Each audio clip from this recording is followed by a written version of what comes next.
L'Opéra de Montréal présente Werther pour une première fois. Ça nous permet de le voir dans une scénographie qui est quand même moderne et transposée, puis on le ramène au début du 20e siècle, en 1920, avec des costumes, je veux dire, de Barilla. Pour moi, le défi, c'était vraiment de m'habituer à la liberté que j'avais, puis que je suis pas habituée dans le monde du prêt-à-porter parce que je suis tout le temps en train de penser aux technicalités de la confection quand ça vient à concevoir plusieurs morceaux qui sont identiques.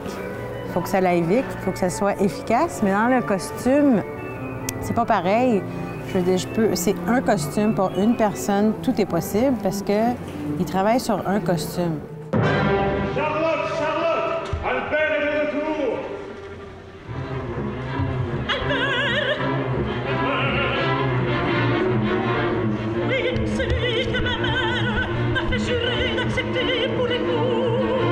C'est la première fois qu'on travaille avec un designer québécois et on le sait jusqu'à quel point Montréal a des lettres de noblesse au niveau de ses dessinateurs de mode. Et pour nous, c'était une façon d'explorer un nouveau sentier artistique. C'est très stimulant.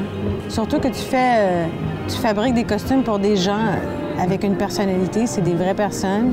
Tu les vois, tu sais c'est pour qui tu fais ces vêtements-là. Donc pour moi, it was a breeze.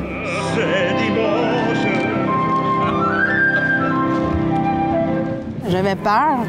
J'ai jamais fait du costume. Je sais pas à quoi ils s'attendaient, mais tu sais, je les ai rencontrés, j'ai discuté avec eux, je me suis plongée dans l'histoire, puis j'ai fait comme je pensais faire. Puis ça a bien tourné. Je crois pas que ce soit plus périlleux pour nous, le fait qu'on se soit associé à Barilla pour faire le spectacle, mais ça le rend d'autant plus excitant. Et nous, ça nous nourrit artistiquement parlant, et j'ose espérer que ça a été la même chose pour Barilla Clothing.